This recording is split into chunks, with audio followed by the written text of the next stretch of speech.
Bom, pessoal, bom dia.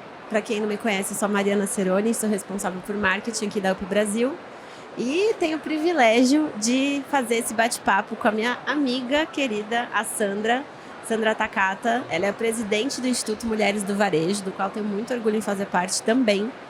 E vamos falar de um tema que sempre, acho que eu tenho filha, ela também, a gente fala sobre isso, acho que, não sei se é infelizmente ou felizmente, mas elas provavelmente vão continuar falando sobre esse tema.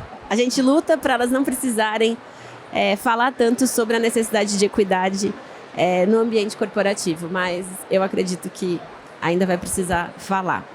Sam, prazer receber você aqui. Conta para o pessoal sua história, para todo mundo saber, e aí a gente entra na pauta. Bora lá, que a Mari tem falado realmente, e até a gente já fica emocionada, seus olhos já estão marejados. A gente já chora, gente, é assim, vou estragar a maquiagem, lascou. Bom, vou começar contando a minha história, porque eu sempre falo que a gente nunca sabe qual vai ser a nossa jornada, e a gente nunca imagina o que vai ser pela frente, por mais que a gente imagine. Ninguém ensina pra gente qual vai ser a nossa formação ou o que vai acontecer pela frente. E vários desafios pintam realmente pela frente. Eu sou jornalista de formação, mas quando eu era adolescente mesmo, jovem, meus pais queriam que eu fizesse medicina. Sempre é assim, né? Na verdade, os pais querem que você faça medicina, então tem sonhos de que uma filha seja médica e aquilo tudo. Mas imagina, eu nem podia ver sangue. Uma vez meu irmão colocou um anzol no dedo, eu quase desmaiei, assim, só de ver o anzol assim no dedo dele. E eu até no colegial, por certa influência dos meus pais, eu fui fazer um técnico que tinha antigamente, hoje nem tem mais, um técnico que era ligado à área de biológicas. Eu nem lembro o curso mais. Mas no primeiro ano eu decidi que eu não queria mais. Eu acabei fazendo jornalismo, que era uma coisa que eu nem imaginava fazer. Hoje, depois, e vou fazer 54 anos agora em setembro, eu descubro por que eu fiz o jornalismo. E olha só, eu resgatei agora, e é como se um filme tivesse passado pela minha cabeça para trazer toda essa jornada hoje. Recentemente, mais ou menos uns 10 anos, eu tenho uma agência de comunicação há 25 anos. Não me imaginei empreendedora. Sou jornalista de formação e eu me imaginei trabalhando numa redação, trabalhei na revista Capricho, trabalhei na Globo Internacional, mas nunca me imaginei empreendendo. E, enfim, hoje eu tenho uma agência de comunicação e é muito especializada para a área de varejo, por isso que hoje eu estou atuando como presidente no Instituto. E eu estou aqui nesse lugar sendo uma voz para que a gente possa aí ampliar a voz feminina, principalmente no varejo, e eu tenho certeza que para vocês em muitas áreas da onde vocês estão. E olha só o resgate que eu fiz. Há mais ou menos 10 anos, eu fui fazer alguns cursos, porque ninguém ensina a fazer gestão. Você entra numa carreira de empreendedora no susto. E você comete muitos erros. Você expõe funcionários numa reunião, você toma projetos, você faz barbáries às vezes, e sem ter noção disso. Por isso que eu falo que a gente tem de se autoconhecer. Então eu comecei uma caminhada de autoconhecimento justamente para não perder mais colaboradores e para realmente engajá-los.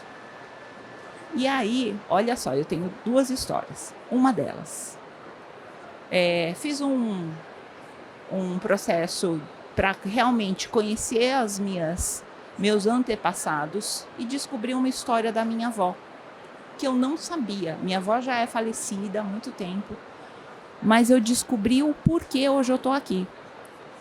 A minha avó, quando era adolescente, ela pediu para o meu bisavô, né, para o pai dela, que ela queria estudar. Mas vocês imaginam uma mulher japonesa querendo estudar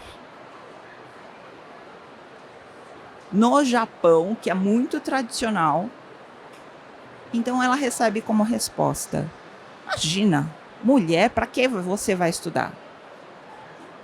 E se você tocar mais uma vez nesse assunto, eu quebro suas pernas.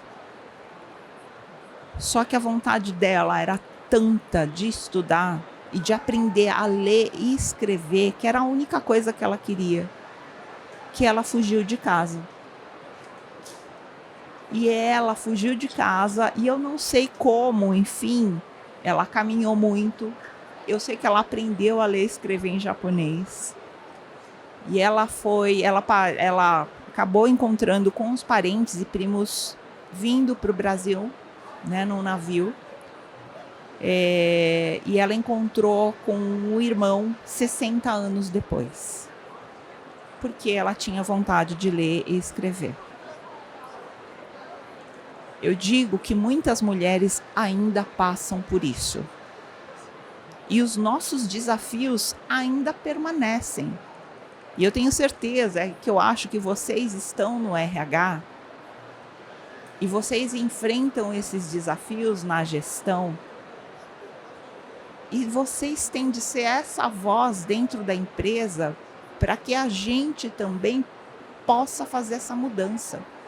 Porque senão ela vai demorar muito.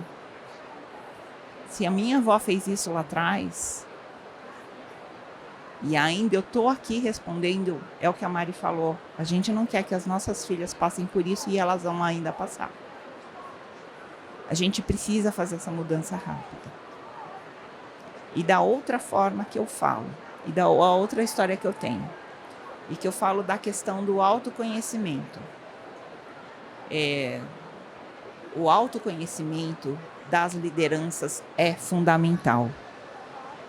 Vocês sabem, vocês estão na área de RH e muitas vezes é muito complicado convencer, por exemplo, as lideranças, os CEOs de vocês a se autoconhecerem, que parece bobagem. E é aí que eles cometem os erros. E eu, nessa jornada de autoliderança, por exemplo, fui fazer um dos cursos e aí eu tinha de perguntar assim para minha mãe como é que eu tinha nascido. E olha só o que aconteceu. Minha mãe estudou até o 4º ano, antigamente primário, né? Até o 4º ano fundamental. E ela era super humilde. Quando eu fiz essa pergunta, ela desligou o telefone da minha cara e eu não entendi nada. Eu falei, meu Deus do céu, né? Minha irmã, que mora na Bahia, me ligou 2 horas depois, falando, nossa, que curso é esse que você está fazendo? Que pergunta? Mamãe falou como você tinha nascido, e enfim, ela falou que você nasceu de fórceps. Eu falei, bom, beleza, pelo menos você respondeu o que eu queria. Eu fui com essa informação para o curso. E o que foi muito legal, olha só como é a nossa cabeça e como tem tudo a ver com a nossa questão de gestão. Uma criança que nasce de fórceps, ela está pedindo ajuda porque ela está agonizando, ela está quase morrendo. Ela está passando pelo canal e ela está perdendo a respiração. E ela pede ajuda. E a ajuda vem com uma baita espátula na cabeça que aperta o crânio daquela criança e puxa ela de uma forma hiperviolenta. O que acontece com essa criança? A ajuda está ligada à dor. E eu comecei, aquela ficha me caiu assim. Eu comecei a perceber que eu não pedi ajuda para ninguém. Coisa simples. Tinha festa junina na empresa. 2 dias antes eu começava a cozinhar as coisas, fazer bandeirinha. Esse stand aqui para mim, fichinha. Eu fazia tudo sozinha. Que isso? Então, muitas vezes eu achava que os projetos não iam vingar, eu tirava do funcionário. Olha que horror é trabalhar com uma pessoa dessa. Só que quando a gente descobre, se autoconhece, o negócio muda. Você começa a se perceber. E eu falo que o papel do RH é fundamental. E essa questão desse tema tá aqui, da transformação das mulheres, as mulheres elas têm essa habilidade de trazer, e principalmente porque nós somos colocadas muito nessa área de RH, né?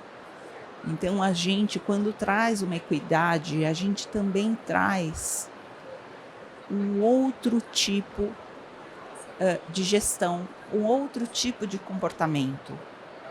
A gente amplia horizontes.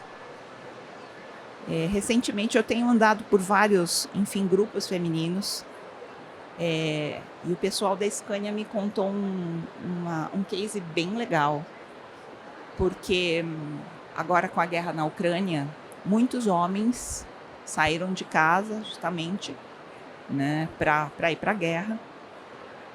E só que o mundo e a cidade, né, na verdade o país continua funcionando e eles têm, então tem toda a parte logística. E a Scania então começou a treinar mulheres para dirigir os caminhões. O que aconteceu, gente? Deu muito certo. Eles começaram a perceber que as perdas que eles tinham em relação às mulheres dirigindo os caminhões era muito menor. Elas tinham muito mais cuidado, tinham muito menos acidentes. Os produtos chegavam lá de outra forma. Então, olha o olhar. E a gente não está falando aqui de tirar emprego de homem, não. A gente está falando de uma questão de diversidade. Porque quando um homem e uma mulher, a gente se une, a gente está falando de gêneros. Não estou falando só de homem e mulher, mas de gêneros e de cultura.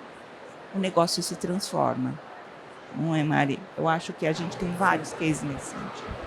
A gente podia ficar até 1h30 aqui, que é muita história, gente. Mas eu, pegando um gancho aqui do que a Sandra tá falando, eu acho muito forte essa parte do pedir ajuda. Eu tô achando que eu vou perguntar pra minha mãe como eu nasci também, viu? Mas essa questão das mulheres pedirem ajuda, a gente já conversou muito sobre isso também em algumas outras situações. Pra gente chegar onde a gente chegou, C-level, diretora, liderança, a gente não teve tanta ajuda comparado com um homem no mundo corporativo. A geração de mulheres hoje que são líderes, alta liderança, elas não tiveram a mesma ajuda que homens, isso é fato. Assim. Tem pesquisas que fazem isso. Então, às vezes, e é um ponto de atenção para o RH, quando a gente está fazendo programas de diversidade, de equidade de gênero, a gente está considerando isso, que essa mulher chegou até ali e foi mais difícil para ela, e aí, para ela ser uma grande líder, ela tem que saber ceder, ela tem que fazer o stand com a equipe, não sozinha. E aí esse é um papel muito importante que eu vejo no dia a dia, nos relacionamentos que eu tenho com os RHs, que isso sim faz a gente ser um agente de transformação para realmente garantir essa diversidade e a equidade que a gente está buscando. E eu gosto também, sabe, quando você traz essa história da medicina, uma história que era bem parecida também, que é a medicina, advogado ou de engenheiro, né, gente? Eram essas 3 opções que eu tinha também. Fui fazer marketing. E olha só, né, a voz que a gente tem hoje. Eu não sei se eu tivesse seguido o caminho da medicina, eu teria a voz que eu tenho hoje de maternidade, por exemplo, dentro do LinkedIn como Top Voice. A Sandra, Top Voice, presidente do Instituto Mulheres do Varejo. Gente, assim, aqui não tem tempo, mas o Instituto... o quanto essa mulher conseguiu, de fato, né, por meio de networking e de contatos, levar, principalmente para o varejo alimentar, a necessidade de olhar para a mulher, né, a gente pode mencionar aqui as campanhas, na época da pandemia, gente, violência doméstica, assim, foi surreal, a gente conversava, falava, o que a gente pode fazer? Nós que chegamos num patamar de liderança, estamos no Instituto, como é que a gente pode ajudar essas mulheres? E a Sandra foi lá e conseguiu fazer a campanha para as farmácias, para os supermercados aderirem na questão de acolher uma mulher que está em situação de violência doméstica. A gente está no agosto ainda, né? O mês de conscientização disso. Eu fico chocada, gente, assim, A gente tem a Gabriela, da Justiça de Saia, né, que está representando, inclusive, coisas que aconteceram há 3, 4 semanas atrás. Mulheres que apanharam de companheiros. E, enfim, em Alphaville, eu moro lá recentemente, né, o companheiro matou a mulher numa briga de casal. Então, assim, a gente tem muito ainda para fazer pelas mulheres dentro dos trabalhos. Tanto para alta liderança, que é o que eu falei para vocês, como que o RH pode ajudar essa mulher do tipo, olha, eu tô te vendo. Eu sei que foi difícil para você chegar aqui, mas agora você precisa aceitar a ajuda que você tem na sua equipe. Você precisa receber essa ajuda para você deslanchar. E a questão também da comunidade. Uma coisa que a gente comenta muito nessa é como nós mulheres, a gente chegou talvez nesse ambiente sem a mesma ajuda comparando com o homem, a gente acaba não tendo um círculo de networking, que hoje a gente tem buscado muito mudar isso, como um homem tem. Então, a gente fala das brodagens. Então, assim, no ambiente corporativo, você pode até ver, assim, é muito comum os diretores serem, né, vamos jogar futebol, vamos fazer um churrasco e tal. E as mulheres em si, primeiro que elas ainda são minorias, infelizmente, nesses cargos, então não tem muito, às vezes não tem outra mulher para ser sua par ali, você fazer alguma coisa, e acaba tendo essa vida mais individualizada. E isso faz a gente perder poder político, até para a gente continuar fazendo isso. Então tem muitas coisas ainda que o RH pode desenvolver para contribuir com essa situação de equidade. Um dos nossos desafios é sempre acabar com esse mindset da sororidade, né? Por quê? Eu sempre ouço e continuo ouvindo. Não, mas o maior desafio é que a mulher mesmo não se ajuda. Gente, a gente precisa realmente se apoiar. Muitas de nós, é o que a Mari está falando, a gente chegou sozinho, muitas vezes a gente precisa mudar o nosso mindset. Uma precisa dar o toque para a outra e chegar também próximo. E é o que a Mari está falando. O que acontece? Muitas ainda fazem isso. E percebam se vocês não estão fazendo. A gente fica quietinha lá no canto, achando que lindas e maravilhosas, eficientes, só com o nosso trabalho, ainda ficando mais tempo no trabalho, a gente vai ser promovida, vão notar a nossa eficiência. E o cara que não é tão eficiente, mas ele sai lá, né, para jogar um futebol, enfim, que ele realmente não vai ser promovido porque eu sou mais eficiente que ele. Gente, o jogo é político. O jogo dentro das corporações e no mundo, até dentro da família é assim. Se a gente não sabe jogar, a gente não sobrevive. E a gente não está falando assim, sabe, a gente está falando de escolhas. E tá tudo bem se eu quiser permanecer nesse cargo onde eu tô e eu tô feliz. Ou se eu não quiser, eu quiser ser empreendedora. Tá tudo ok, são escolhas. Mas se eu quiser galgar alguma promoção, e eu acho que a gente tem de ter cada vez mais mulheres assinando lá contratos para tomada de decisão, a gente precisa se apoiar. A gente precisa estar junto. E a gente, sabe, precisa mudar esse mindset realmente, porque uma está do lado da outra nesse sentido. E a gente, vendo, né, várias pesquisas de futuristas, né, tem é muito comum nessa área de marketing, que tem a WGSN, que dita as tendências, né, principalmente na área do marketing. Não sei se vocês conhecem, porque vocês, acho que a maior parte de RH, mas eles dizem que daqui a 2 anos, gente, que as pessoas vão se sentir muito solitárias. Porque a gente está muito nessa telinha que todo mundo tem hoje. Vocês podem notar que os nossos filhos, filhas, enfim, eles estão nas telas. Essa questão da habilidade social é muito complicada. Como é que as filhas ou filhos de vocês hoje se comunicam? Não é assim, mensagem do WhatsApp. Oi, tudo bem? Aí desliga o WhatsApp. Aí a outra pessoa responde. Aí, então, eu vou à festa, babá. Gente, por que você não liga? É assim. E muitas vezes se resolve justamente pela tela. E o que está acontecendo é que essa sensação da solidão para os futuristas já vai acontecer agora em 2017, em 27, daqui 2 anos. O que a gente e quem vai sair na frente? Quem estiver em comunidade. As empresas que conseguirem montar comunidades para acolher pessoas, elas vão sair na frente. E a gente está falando das comunidades diversas. E a gente também está falando das mulheres se apoiarem e participarem cada vez mais de comunidades, promoverem networking. Se vocês não estão em comunidades, se insiram em alguma. Só assim a gente vai provocar transformações. Só assim a gente vai poder mudar e fazer com que as nossas filhas tenham aí uma jornada menos, desafiadora.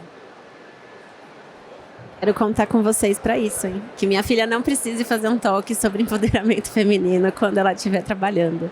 Gente, essa foi Sandra Tracata, maravilhosa. Espero que vocês tenham gostado. Uma hora temos o Dr. Isaac Efraim falando sobre burnout. Obrigada.